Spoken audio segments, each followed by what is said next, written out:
주시는 말씀, 우리 신약성경 로마서 12장 1절 2절의 말씀입니다. 그러므로 형제들아, 내가 하나님의 모든 자비하심으로 너희를 권하노니 너희 몸을 하나님이 기뻐하시는 거룩한 산 제물로 드리라. 이는 너희가 드릴 영적 예배니라. 너희는 이 세대를 본받지 말고 오직 마음을 새롭게 함으로 변화를 받아 하나님의 선하시고 기뻐하시고 온전하신 뜻이 무엇인지 분별하도록 하라. 아멘. 하나님의 말씀. 설교의 여러 종류에는 교의 설교가 있습니다. 이 설교는 기독교 교리나 그리고 신학에 대해서 교육하는 것을 그 목적으로 합니다. 오늘은 예배의 신학적 의미에 대해서 교의 설교를 해보고자 합니다. 오늘 설교를 위해 예배의 완성이라는 다소 도발적인 제목을 선택했습니다. 우리는 오늘 왜 예배의 완성에 대해서 나눠야 할까요? 우리 하늘교회 주일 예배에 부족한 부분을 지적하고 싶어서일까요? 또는 우리의 예배 스타일이 변해야 한다는 것을 말하고 싶은 것일까요? 이 제목을 듣고 다소 의아해 하시는 성도님들이 있으실지 모르겠습니다. 또는 이렇게 반문하실 분들도 계실 것 같습니다. 우리는 이 예배에 온 정성을 쏟고 있습니다. 이 예배를 위해 토요일부터 기도문을 작성했고, 또 찬양대 연습을 일주일 전부터 했고, 그리고 주일 예배 시작 30분 전부터 나와서 하나님께 기도로 준비했습니다. 주일에 제가 이렇게 해야 할 일을 포기하고 하고 싶은 일도 모두 마다하고 예배를 최우선순위로 삼았습니다. 무슨 준비가 더 필요할까요? 우리 예배는 결코 부족하지 않고 미완성도 아닙니다. 이렇게 생각하실 수 있을 것 같습니다. 이 설교가 예배에 대한 우리의 마음가짐을 비판하려는 그런 의도가 있을까요? 미리 말씀드리지만 우리 교회 예배는 흠잡을 데가 없습니다. 제 모교회 예배라서 이런 소리를 하는 것이 아니라 한 순서 한 순서 너무 잘 짜여 있고 또 조화롭습니다. 또 예배를 드리시는 분들, 예배를 세팅하고 또 준비하시는 분들, 그리고 예배 순서를 맡으신 분들은 하나님께서 기뻐 받으실 만한 영과 진리의 예배를 만들고 계십니다. 때문에 저는 가끔 한국 올 때마다 이렇게 하늘교회에서 예배 드릴 수 있다는 사실에 너무 행복합니다. 그래서 오늘 이 시간에 우리가 드리는 예배가 얼마나 좋은지 요목조목 말씀드리기도 할 것입니다. 하지만 그럼에도 불구하고 이 예배는 아직 완성되었다고 볼 수 없다고 말씀드리고 싶습니다. 그리고 예배를 완성짓기 위한 그 실마리가 오늘 교우 여러분이 매주일 교회 현관에서 받으시는 주보 예배 순서 안에 담겨 있다는 사실을 알려드리고자 합니다. 오늘 이 예배 순서를 찬찬히 살펴보면서, 그리고 오늘 우리에게 주신 성경 말씀 본문을 자세하게 들여다보면서 예배에서 우리가 미처 생각하지 못한 부분이 무엇인지, 그리고 예배의 완성을 위해서 우리가 어떤 노력을 해야 하는지 살펴볼 수 있기를 바랍니다. 이제 주보에 담긴 그 예배의 순서를 잠시 살펴보시겠습니다. 오늘날의 그 개신교 예배는 여러 순서로 이루어져 있습니다. 예배의 부름과 송영, 여기에서 이제 시작을 해서 참회의 기도, 그리고 용서의 확신, 신앙 고백, 성시 교독, 찬송, 기도, 교회 소식, 성경 봉독과 설교, 응답의 찬송, 봉헌을 거쳐 축도로 예배를 마칩니다. 그래서 예배 순서가 이렇게 촘촘하게 잘 짜여 있습니다. 하지만 지금 우리가 드리는 이 현대 예배와 달리 원래 그 초대교회 예배 순서, 기독교 예배가 시작되던 그 시기의 예배 순서는 훨씬 단순했습니다. 예수님께서 승천하신 후에 예수님을 구주로 믿고 따르는 사람들은 정해진 곳에 모여서 단순한 순서를 가지고 예배를 드리기 시작했습니다. 누가복음 24장 52절, 53절. 그들이 그에게 경배하고 큰 기쁨으로 예루살렘에 돌아가 늘 성전에서 하나님을 찬송하니라. 사도행전 2장 46절, 47절. 날마다 마음을 같이하여 성전에 모이기를 힘쓰고 집에서 떡을 떼며 기쁨과 순전한 마음으로 음식을 먹고 하나님을 찬미하며. 사도행전 4장 33절. 사도들이 큰 권능으로 주 예수의 부활을 증언하니 우리가 큰 은혜를 받아. 그러니까 예수님께서 부활과 승천을 하셨는데 그것을 직접 목격한 사람들은 마음이 뜨거워졌습니다. 그리고 감격에 가득 찼습니다. 부활과 승천이 너무 놀라웠고, 그리고 독생자 예수를 죽이시면서까지 인간을 구원하신 그 하나님의 사랑에 감격했기 때문입니다. 그래서 그 사람들은 하나님의 능력과 사랑에 찬송을 지어서 화답했습니다. 또 그들은 비록 서툴고 부족하지만 하나님께 기도를 올려드렸습니다. 기도로 진심을 담아서 끝이 없는 하나님의 은혜에 응답했습니다. 또 초대교회 교인들은 사도들로부터 들은 예수님의 죽음과 부활의 증언을 자기들만 알지 않고 이제는 세상 사람들에게 전파하기 시작했습니다. 혼자만 알고 있을 수가 없었습니다. 세상 사람들과도 이 기쁜 구원의 소식을 나누었습니다. 이렇게 가장 원초적인 예배 순서는 응답에서 시작되었습니다. 교인들은 하나님께서 인간에게 베푸신 놀라운 은혜에 찬송과 기도로 화답했습니다. 그래서 이 초대교회 예배로부터 우리는 예배 순서의 근간이 되는 두 가지 전통을 발견할 수 있습니다. 첫 번째는 하나님의 은혜를 밝게 드러내는 전통, 그리고 둘째는 그 은혜에 응답하는 전통입니다. 먼저 첫 번째입니다. 오늘 대부분의 예배 순서들은 하나님의 은혜를 드러내는 전통으로부터 갈라져 나왔습니다. 하나님의 은혜에 응답을 하기에 앞서서 먼저 하나님의 은혜가 이런 은혜이고, 또 하나님은 이런 분이고, 또 이런 놀라운 일들을 하셨다는 점을 선포하고 또 드러내야 하겠죠. 성경을 보면서 또 우리의 삶 속에서 역사하고 계시는 하나님에 대해서 매번 새롭게 기억하고 또 드러내는 전통, 이런 전통이 예배 속에 들어가 있습니다. 주보의 예배 순서 안에 용서의 확신, 그리고 성경 봉독, 설교가 바로 이 전통에 속합니다. 용서의 확신은 예수님을 통해 인간의 죄를 용서해 주신 그 하나님의 은혜를 다시금 들으면서 내가 죄로부터 정말 자유로운 존재가 되었음에 기뻐하는 시간입니다.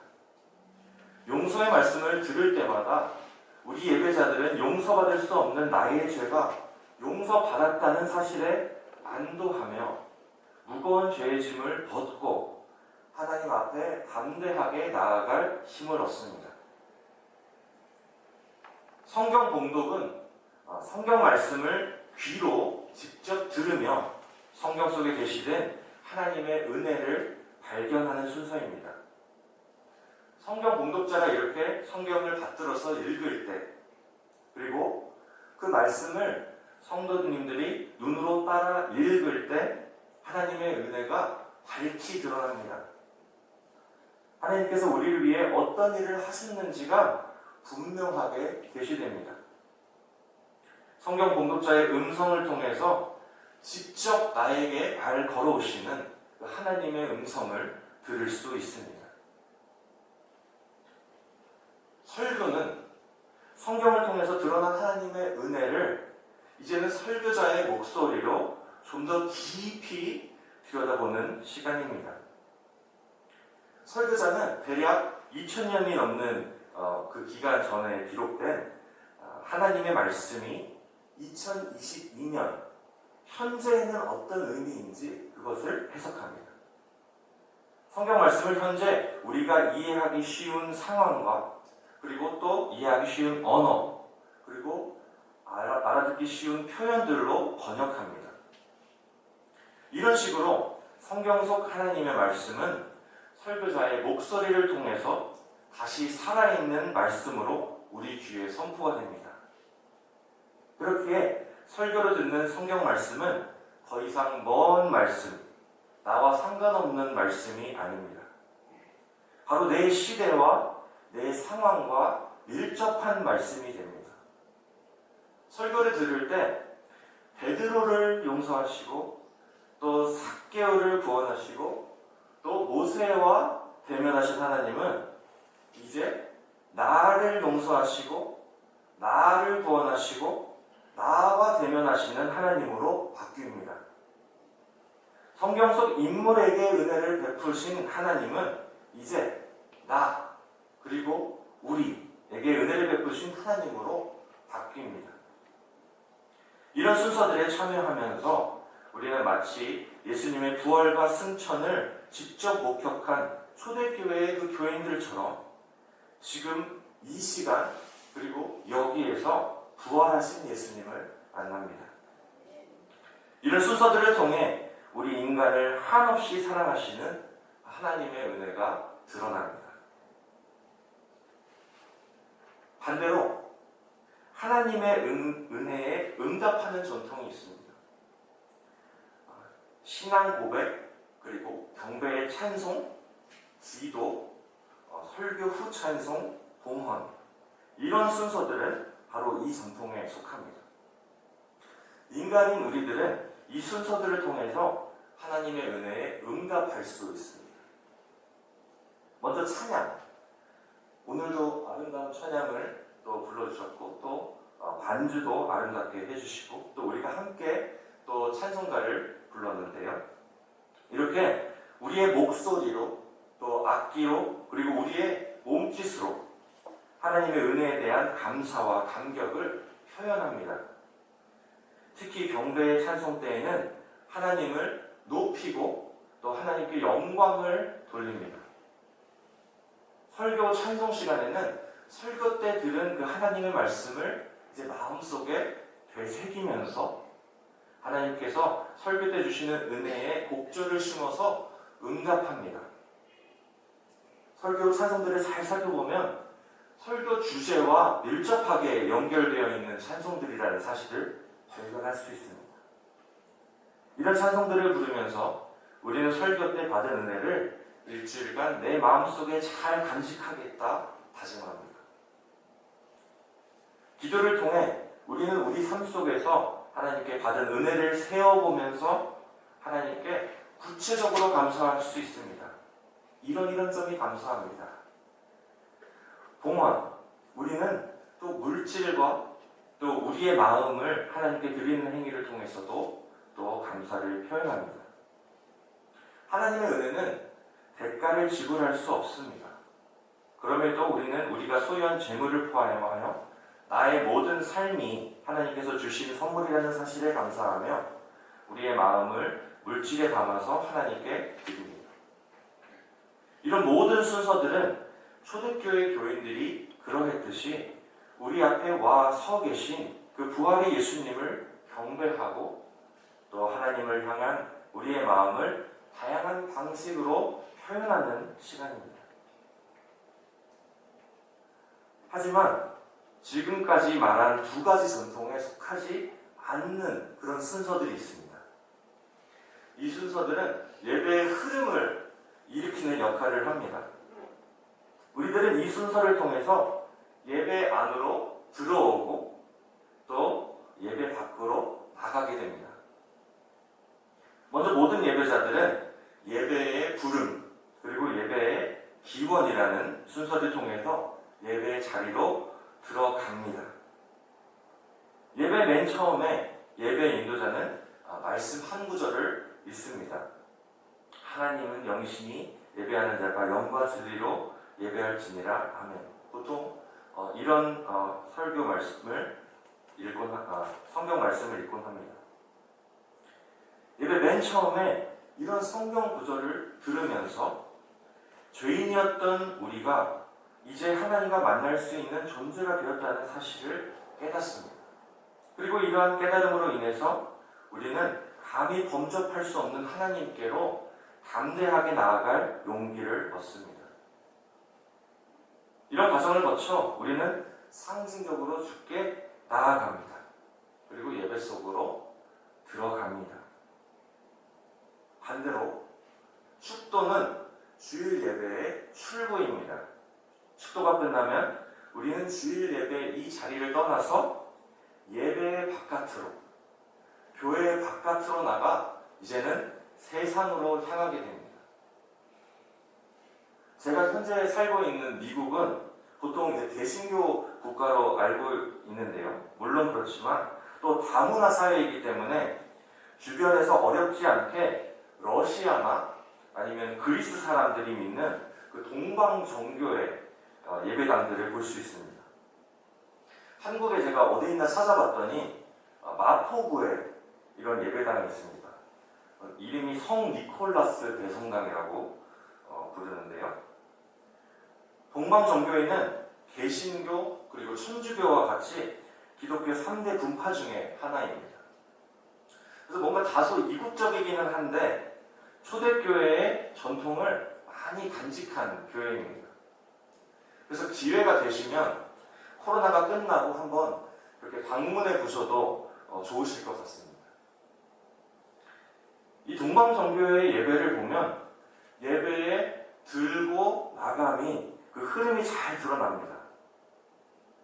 정교회의 예배는 회중석에 앉아서 시작되지 않습니다.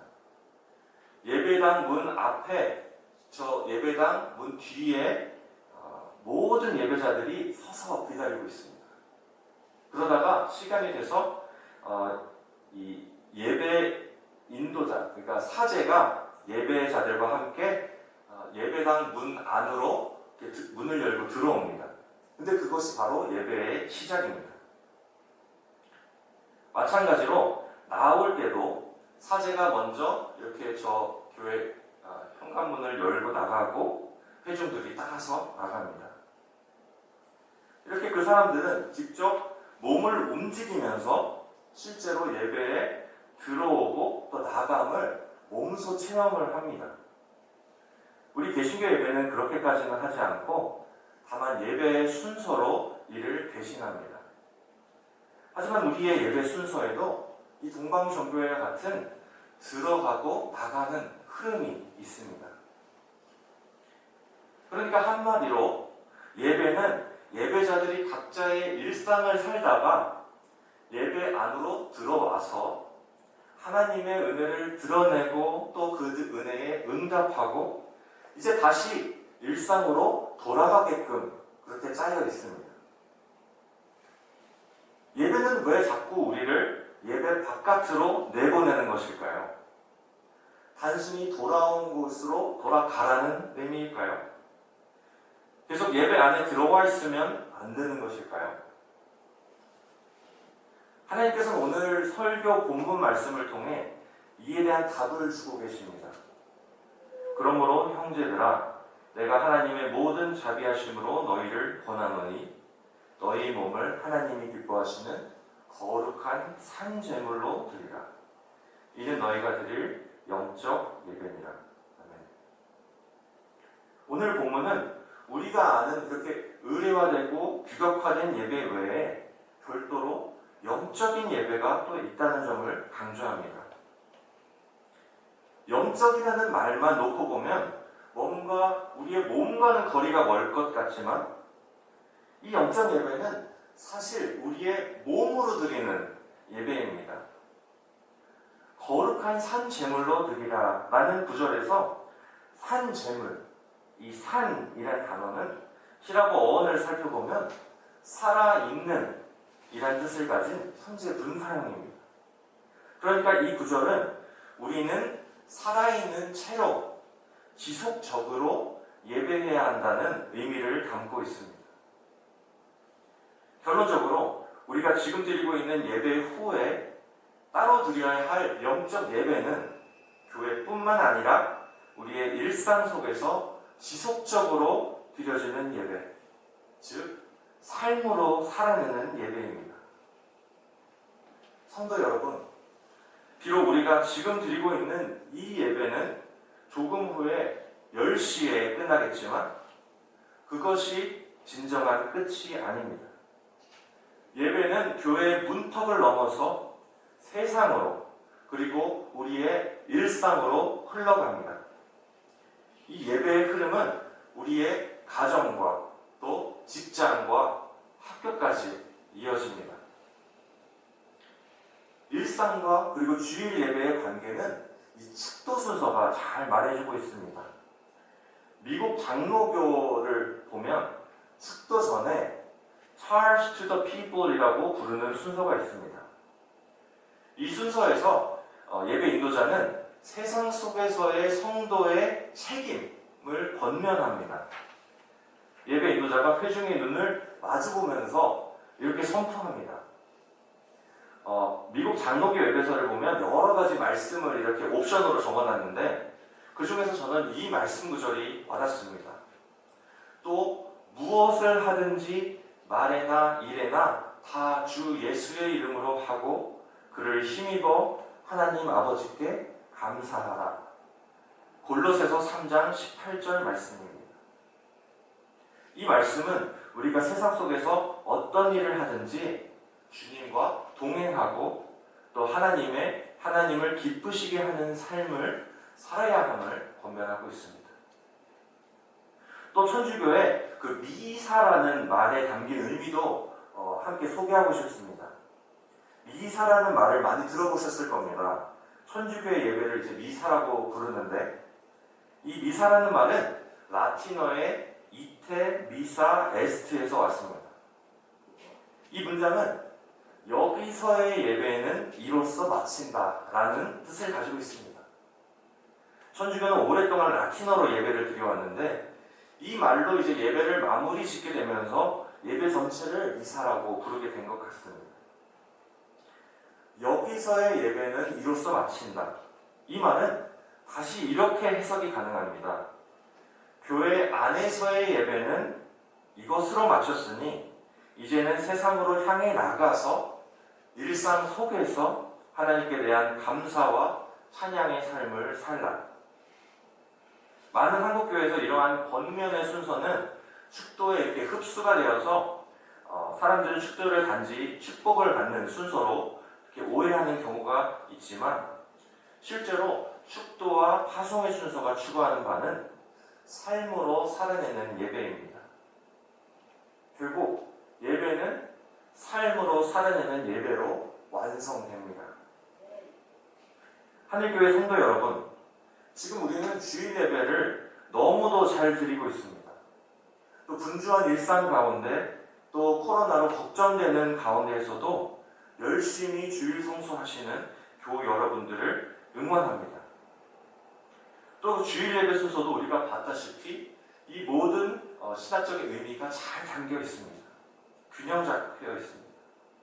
이것을 잘 드리기만 하면 또 우리는 온전한 예배를 또 드릴 수 있습니다. 다만 이제 우리에게는 예배의 한 주간을 예배 드리듯이 사는 그런 생활이 필요합니다. 때로 우리는 오해합니다. 주일 예배를 드리면 그리스도인으로서의 의미를 다 한 것이다.